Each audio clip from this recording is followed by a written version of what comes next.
नमस्कार दोस्तों जब भी हम इकोनॉमी की बात करते हैं तो उसमें डेटा बहुत ज़्यादा मायने रखता है क्योंकि उसी के इर्द गिर्द सारी चीज़ें हो रही होती हैं। फॉर एग्जांपल अगर हम किसी भी देश को कंपेयर करते हैं कि भारत यहाँ पर $4 ट्रिलियन की इकोनॉमी बन गया, $5 ट्रिलियन की बन गया, यहाँ पर हमारा जीडीपी ग्रोथ रेट क्या है, उसी को हम कंपेयर करते हैं अमेरिका से, चाइना से, पाकिस्तान से, अलग अलग देशों के साथ। लेकिन इमेजिन करिए कि अगर डेटा सही नहीं है तो फिर तो कोई भी आप नंबर प्रेजेंट कर दो, उसका कोई मतलब नहीं रह जाता। अगर मैं कहता हूं कि भारत में हमारी जीडीपी 15% है, लेकिन अगर वो डेटा ही नहीं सही है तो उसको कहने का मतलब क्या है? सेम उसी प्रकार से इन्फ्लेशन का आंकड़ा।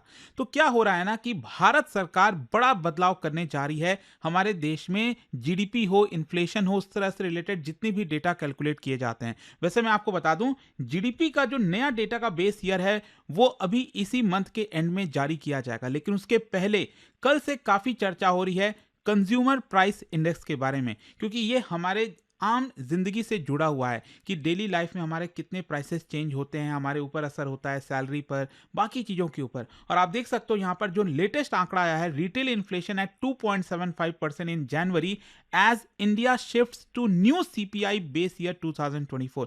इसको थोड़ा सा हमें डिटेल में समझने की जरूरत है। मैं आपको फॉर्मूला बताऊंगा कि आखिरकार जो रिटेल इन्फ्लेशन होता है सीपीआई, उसको कैलकुलेट कैसे किया जाता है, बेस ईयर का मतलब क्या होता है, सरकार ने ये क्यों चेंज किया, क्योंकि 10 साल पहले ये बदला हुआ था, इनफैक्ट 10 से 11 साल आप कह सकते हैं। तो ये सब कुछ मैं आपको डिटेल से बताऊंगा। चलिए आगे बढ़ते हैं, लेकिन उससे पहले आप सबको बता दूं, स्टडी आईक्यू पर इस समय रैंक बूस्टर सेल चल रहा है, कल तक वैलिड है। 50% का फ्लैट डिस्काउंट आपको मिल रहा है, जिसके तहत 2027 हो, 28 हो, कोई भी बैच आप लेना चाहते हो उसमें आप डिस्काउंट ले सकते हैं, जिसके अंदर प्रीलिम्स, मेंस, इंटरव्यू सब कुछ की तैयारी कराई जाती है। लिंक कमेंट सेक्शन में दिया है, आपको बस यूज करना है ये कोड अंकित लाइव मैक्सिमम डिस्काउंट के लिए। और ये फोन नंबर है, कोई भी डाउट है, प्रॉब्लम है, इस पर कॉल कर लीजिए, मेरी टीम आपको अच्छे से गाइड कर देगी। चलिए शुरुआत करते हैं। देखिए सबसे पहले क्वेश्चन ये है कि हुआ क्या है। देखिए भारत सरकार हर महीने डेटा जारी करती है सीपीआई का, कंज्यूमर प्राइस इंडेक्स, जिसको हम रिटेल इन्फ्लेशन भी कहते हैं। रिटेल इन्फ्लेशन का मतलब है, सीपीआई का मतलब है कि हम बाजार में जब जाते हैं, डायरेक्टली सामान खरीदते हैं, तो वो कितना महंगा हो गया पिछले साल के मुकाबले। और सेम यही चीज आपने डब्ल्यूपीआई के बारे में सुना होगा, होलसेल प्राइस इंडेक्स, राइट। तो ये होलसेल लेवल पर जो एक्सचेंज होता है उसकी हम बात करते हैं, लेकिन हम यहां पर बात कर रहे हैं कंज्यूमर प्राइस इंडेक्स की। तो क्या है कि जो जनवरी 2026 का आंकड़ा है वो है 2.75%, this is year on year. अब समझिए, जब मैं कह रहा हूं कि जनवरी 2026 में हमारा सीपीआई 2.75% है, तो बेसिकली हम इसको कंपेयर कर रहे हैं जनवरी 2025 में जो हमारा आंकड़ा था, उस समय जो गुड्स के दाम थे, उससे बेसिकली हम कंपेयर कर रहे हैं जनवरी 2026 का। और ये मायने क्यों रखता है, इस बार का जो आंकड़ा आया है जनवरी महीने का, पहली बार जो बेस ईयर है वो शिफ्ट हुआ है। मतलब इसके पहले जितने भी आंकड़े आ रहे थे उसमें बेस ईयर 2012 का था। मैं आपको बताऊंगा डिटेल में ये बेस ईयर क्या होता है, क्यों मायने रखता है, लेकिन अभी ये समझ लीजिए कि ये चेंज होकर अब हो गया है 2024। एक और चीज ध्यान रखिएगा, ये आंकड़ा जारी किया जाता है ministry of statistics and programme implementation के द्वारा। अब हम सीपीआई को थोड़ा समझते हैं। देखो रिटेल इन्फ्लेशन क्या होता है ना, जैसे मान लो अगर मैं कह रहा हूं कि 2.75% जनवरी में हमारा सीपीआई रहा, तो इसका मतलब क्या है कि सरकार एक एक गुड्स को देखती है उसके प्राइसेस क्या बढ़े हैं। देखो ऐसा पॉसिबल नहीं है, हमारे देश में तो हर दिन पता नहीं कितने हजारों लाखों गुड्स प्रोड्यूस होते हैं, वो बेचे जाते हैं। हर एक गुड्स का रिकॉर्ड रखना, ट्रैक रिकॉर्ड रखना पॉसिबल नहीं है। तो यहाँ पर कुछ इंपॉर्टेंट गुड्स होते हैं जिसको सरकार ट्रैक करती है। बास्केट ऑफ गुड्स होता है, जैसे मान लो 200, 300, कुछ नंबर ऑफ गुड्स होते हैं जो सरकार देखती रहती है उसमें क्या बदलाव हो रहा है, जिसके अंदर फूड इंपॉर्टेंट है, हाउसिंग हो गया, फ्यूल हो गया, पेट्रोल डीजल के प्राइसेस, क्लोथिंग हो गया, education, health, transport services, education, lawyer की फीस, ये जितनी भी चीजें हैं वो सर्विसेज में आ जाएंगी। तो ये सब चीजों के ऊपर सरकार जो है निगरानी रखती है और उसमें देखती है कि कितना बदलाव हुआ है, और तब हमें पता चल पाता है कि इन्फ्लेशन कितना है, रिटेल इन्फ्लेशन कितना है। अच्छा यहां पर ध्यान रखिएगा, ये रिटेल इन्फ्लेशन आज के डेट में और भी ज्यादा इंपॉर्टेंट इसलिए है क्योंकि आरबीआई इसी आंकड़े को देखती है ताकि डिसाइड कर पाए कि हमारे देश में रेपो रेट कितना होगा, बाकी के आंकड़े कितने होंगे। तो यहां पर आरबीआई को जो टारगेट दिया गया है वो है 4% का। सरकार ने कहा है कि आप 4% मेंटेन करके चलिए। अब इसमें 2% ऊपर और 2% नीचे हो सकता है, मतलब 2% से 6% के बीच में ही होना चाहिए इन्फ्लेशन। याद रखिएगा, बहुत से लोगों को लगता है कि यार इन्फ्लेशन 2% के नीचे चला गया तो क्या दिक्कत होगी। देखो ऐसा नहीं है, इन्फ्लेशन अगर नीचे चला गया ना, अगर मान लो हम डिफ्लेशन के फेज में आ जाए, माइनस में चला जाए, तो ये बहुत डेंजरस हो जाता है इकोनॉमी के लिए, क्योंकि वहाँ पर क्या है ना कि आपकी सैलरी नहीं बढ़ेगी, प्रोडक्शन नहीं बढ़ेगा, मोटिवेशन डाउन रहता है। तो ये तो एकदम नहीं होना चाहिए, ठीक है? यहाँ पर 6% से ऊपर भी नहीं होना चाहिए। डबल डिजिट में अगर इन्फ्लेशन चला गया, आम आम जो नागरिक है, गरीब व्यक्ति है, उसके ऊपर बहुत ज़्यादा इम्पैक्ट होता है। तो ये इसलिए इसको 2% से 6% रखने की कोशिश की जाती है। अब हम आते हैं कि यहाँ पर जो नया सीरीज़ आया है, ये जो नए हम बात कर रहे हैं कि बेस ईयर चेंज हो गया है। पहले 2012 बेस ईयर था, अब ये 2024 हो गया है। अब इसको ओवरऑल पर्सपेक्टिव से समझिए। देखो, पहले तो मैं आपको एक चीज़ बता दूं कि 2012 में जो गुड्स वगैरह हम खरीदते थे, सर्विसेज हम लेते थे, क्या आपको लगता है कि 2024-25 में भी आप वही गुड्स और सर्विसेज लेते हो सकता है बहुत चीज़ें आप वही लेते होगे, जैसे आटा हो गया, 2012 में भी हम उसकी रोटी बनाकर खाते थे, अभी भी खाते हैं। कोल्ड ड्रिंक हो गया, बहुत सारी चीज़ें हो गई। लेकिन 2024 में काफ़ी कुछ बदला भी तो है। जस्ट फॉर एग्जांपल, उस समय स्विगी नहीं था, इंस्टामार्ट नहीं था, ज़ोमैटो नहीं था, हम उससे ऑर्डर नहीं करते थे। या फिर मैं एक एग्जांपल बताऊं तो जैसे ओटीटी प्लेटफॉर्म, उस समय तो नेटफ्लिक्स भारत में आया भी नहीं था, तो लोग सब्सक्राइब नहीं करते थे, लोगों का खर्चा नहीं होता था। तो जब हम सिर्फ 2012 में जो गुड्स थे उसके अकॉर्डिंग चलते रहेंगे, तब तो हमारा यहाँ पर कभी पूरा होगा ही ना, हम सही आंकड़े नहीं जान पाएंगे। और इसीलिए मैंने आपको स्टार्टिंग में बोला था कि इकोनॉमी के अंदर डेटा बहुत मायने रखता है, लेकिन उससे भी ज़्यादा इंपॉर्टेंट है कि वो डेटा सही है कि नहीं, वो सही रिप्रेजेंटेशन दे रहा है कि नहीं। तो इसी की वजह से क्या होता है कि सरकार समय समय पर इसको बदलती रहती है। 2012 का जब बेस ईयर किया गया था, 2015 में ये सरकार ने डिसाइड किया था, और अब आप समझिए 10-11 साल के बाद 2026 में फाइनली अब ये जो बेस ईयर है वो 2012 से शिफ्ट होकर 2024 कर दिया गया है। मतलब 2024 में जो गुड्स एंड सर्विसेज की बाइंग सेलिंग होती थी उसके हिसाब से कैलकुलेट किया जाएगा। अच्छा, यहां पर बहुत से लोग जानना चाहते होंगे कि ये कैलकुलेट कैसे होता है। देखो, सबसे पहले मैं बता दूं कि सरकार जैसे ही यहां पर नया बेस ईयर लेकर आती है, उसको हम 100 रख देते हैं, बेस ईयर की जो वैल्यू है वो 100 रख देते हैं। अब इसको कंपेयर कैसे करेंगे, जस्ट ये आप इसको समझ में आ जाएगा। जैसे मान लीजिए अगर हम बात करें 2026 की, अभी ये 2026 चल रहा है, इसमें या फिर मान लो 2025 हो गया, ठीक है, 2025 में अगर मैं कह रहा हूं cost of market basket in current year, मतलब 2025 में जो गुड्स एंड सर्विसेज के दाम थे ओवरऑल एवरेज, अगर हम देखें वेटेड एवरेज, तो वो कितना था। अगर मैं कहता हूं 125 था, और जैसा बेस ईयर मैंने आपको बताया हम कितना लेते हैं, 100 लेते हैं, राइट। तो ये अगर हम इसको कैलकुलेट कर दें तो ये कितना आ गया, 125। तो 125 क्या है, ये हो गया हमारा सीपीआई, कंज्यूमर प्राइस इंडेक्स। इसका मतलब क्या हुआ कि बेस ईयर के मुकाबले 2024 के मुकाबले इस साल जो है 25% की बढ़ोतरी हुई है। ये हम कंपेयर करके बता रहे हैं, लेकिन हमें किससे कंपेयर करना होता है। मैंने अभी आपको क्या बोला कि अभी ये जो 2.75 का आंकड़ा आया है, जो मैंने आपको बताया ना कि जनवरी 2026 में 2.75% हमारा इन्फ्लेशन, इसको हम किससे कंपेयर कर रहे हैं, ये हम कंपेयर कर रहे हैं जनवरी 2025 से। तो अगर आपको ईयर ऑन ईयर इन्फ्लेशन निकालना है तो ये फॉर्मूला है। अब इसमें आपको एकदम अच्छे से समझ में आ जाएगा। जैसे मान लो अगर मैं कह रहा हूं 2026 में हमारा जो सीपीआई है, सीपीआई तो आपको समझ में आ गया कैसे निकालते हैं। मान लो 2026 जनवरी में सीपीआई रहा कितना, 130, और मैंने आपको क्या बोला कि पिछले साल 2025 में सीपीआई कितना था, 125। अब इसको माइनस कर दो, इसको डिवाइड कर दो 125 से, और इसको मल्टीप्लाई कर दो 100 से। ये जब आप कैलकुलेट करोगे तो आई थिंक ये आंकड़ा कितना आ जाएगा, 4 आ जाएगा।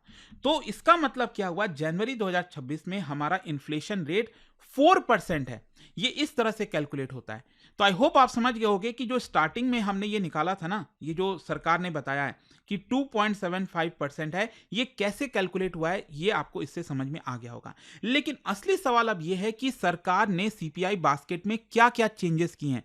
देखो, जो सबसे बड़ा चेंज किया गया है, मैंने आपको बोला था कि एक नंबर ऑफ गुड्स को सरकार लेती है और उसको कैलकुलेट करती है कि इसमें कितना बदला हुआ है, गुड्स एंड सर्विसेज को कैलकुलेट करती है। अभी तक क्या था कि सरकार 299 गुड्स एंड सर्विसेज को काउंट में लेती थी कि उसमें कितना बदला हुआ है। अब इसमें काफी इजाफा कर दिया गया है। अब सरकार टोटल 358 तरह के गुड्स एंड सर्विसेज को कैलकुलेट करेगी। जैसे गुड्स की अगर हम संख्या बात करें तो पहले 259 था 2012 के बेस ईयर के हिसाब से, अब यहां पर सरकार टोटल 308 गुड्स को कंपेयर करेगी। और सर्विसेज की अगर हम बात करें तो पहले 40 था, अब ये बढ़कर 50 हो गया। तो मतलब कुल मिलाकर 358 हो गया है। मतलब सरकार और रियलिस्टिक पिक्चर लेना चाहती है। और देखो, बात भी सही है, जितना ज्यादा आप गुड्स एंड सर्विसेज को लोगे, उसको कैलकुलेट करोगे, उतना रियल आंकड़ा आपको मिलेगा। देखो, 100% प्रूफ तो कभी नहीं हो पाता और कहीं पर भी नहीं होगा, चाहे अमेरिका हो, कोई भी हो, क्योंकि वो पॉसिबल ही नहीं है आपको हर एक गुड्स को ट्रैक कर पाना। लेकिन हाँ, कुछ इंपॉर्टेंट गुड्स हैं जिसको हम ट्रैक करना चाहिए।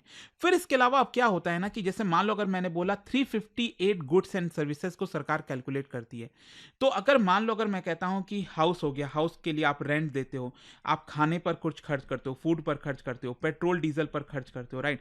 तो क्या आप सबके ऊपर इक्वल खर्च करते हो? नहीं ना।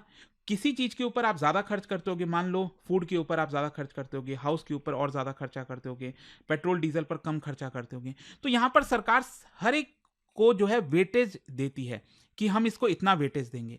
तो पहले क्या था कि सरकार 2012 वाले बेस ईयर के हिसाब से फूड को बहुत ज्यादा वेटेज देती थी, 45.86%। मतलब जितना बास्केट है ना ये टोटल, उसमें से 45.8% सिर्फ फूड को वेटेज मिलता था।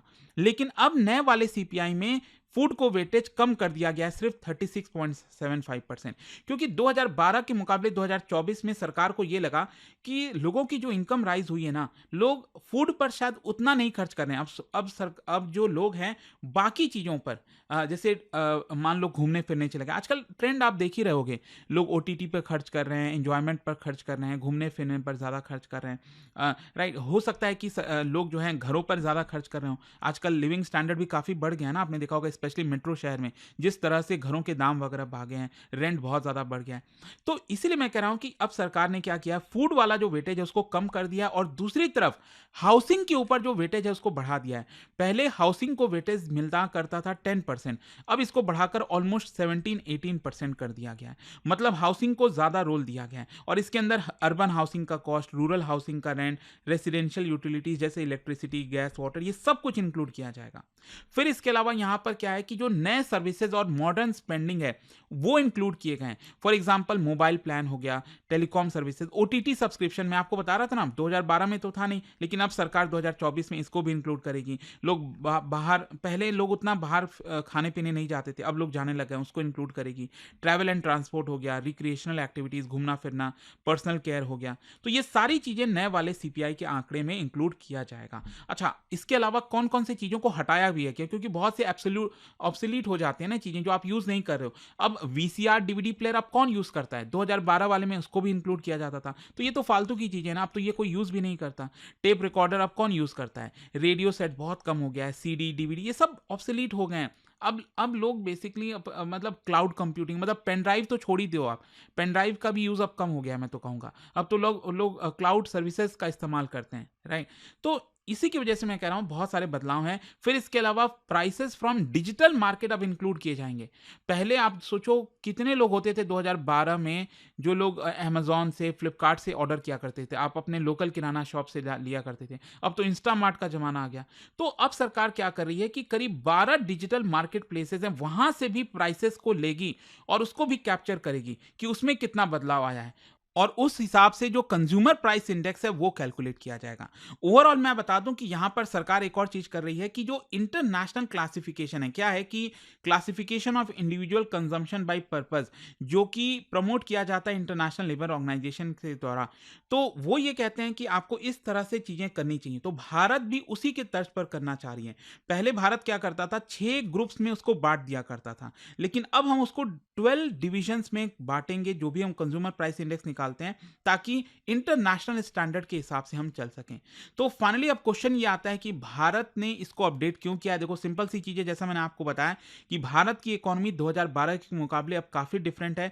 लोग यहाँ पर फूड वगैरह पर कम खर्चा कर रहे हैं, हाउस होल्ड्स पर, लाइफस्टाइल गुड्स पर ज्यादा खर्चा कर रहे हैं, डिजिटल सर्विसेज यहाँ पर ले रहे हैं। और तो होता क्या है कि अगर हमें सही आंकड़ा मिलेगा तो पॉलिसी सरकार सही से बना पाएगी, इन्फ्लेशन का ट्रेंड हमें अच्छे से पता चलेगा, जो मॉनेटरी पॉलिसी डिसीजन है, जो आरबीआई डिसीजंस लेती है वो अच्छे से और ले पाएगी, सोशल वेलफेयर प्रोग्राम जो सरकार लेकर आती है, लाडली बहना, मतलब ये तो क्या ही बोलूं मैं कि इस तरह से सरकार जो खर्च वगैरह कर रही होती है, तो शायद सद्बुद्धि आए सरकार को भी कि सही जगह खर्चा हो। इलेक्शन के चक्कर में इस तरह से इतने सारे जो रुपए खर्च होते हैं, तो मे भी शायद ये आने से कुछ सद्बुद्धि आ जाए। तो इसके अलावा यहाँ पर और भी कई इंपॉर्टेंट चीज़ है, जैसे मान लो कई गवर्नमेंट एम्प्लॉयज़ हैं, उनका गवर्नमेंट अलाउंसेज हो गया, वो भी सीपीआई के ऊपर डिपेंड करता है, पेंशन हो गया, वेज एडजस्टमेंट, तो बहुत सारे चीज़ों पर इम्पैक्ट होता है। आई होप कि ये वाला जो वीडियो था इससे आपको एकदम क्रिस्टल क्लियर समझ में आ गया होगा कि भारत जो कंज्यूमर प्राइस इंडेक्स कैलकुलेट करता है वो कैसे बदलने जा रहा है। जाने से पहले आप सबके लिए बड़ा इंटरेस्टिंग क्वेश्चन है, क्या आप बता सकते हो ये जो सीपीआई का आंकड़ा अगर आप अक्सर देखोगे भारत में, वो आपको ज्यादा देखने को मिलता है डब्ल्यूपीआई के मुकाबले, होलसेल प्राइस इंडेक्स के मुकाबले कंज्यूमर प्राइस इंडेक्स ज्यादा इन्फ्लेशन दिखाता है। ऐसा क्यों है, क्या आप बता सकते हो? इसका राइट आंसर आप सब जानते हैं, मेरे इंस्टाग्राम पर तो मिलेगा ही, वहां पर अगर आप नहीं हो कोई बात नहीं, टेलीग्राम से ले सकते हैं इसका सही उत्तर। और दोस्तों जैसा मैंने आपको बताया, अगर आप यूपीएससी की तैयारी कर रहे हैं, कोई भी बैच चाहते हैं 2027 हो 28 हो, हर एक बैच में प्रीलिम्स मेंस इंटरव्यू हो, सब कुछ की हम तैयारी कराते हैं। कल लास्ट डेट है 50% एक्स्ट्रा डिस्काउंट का, यूज करिए ये कोड अंकित लाइव और लिंक कमेंट सेक्शन में दिया हुआ है। अभी भी कोई भी डाउट है, प्रॉब्लम है, ये फोन नंबर है, इस पे कॉल कर सकते हैं, मेरी टीम आपको अच्छे से गाइड कर देगी। स्टडी IQ IAS, आपका सिलेक्शन हमारा मिशन।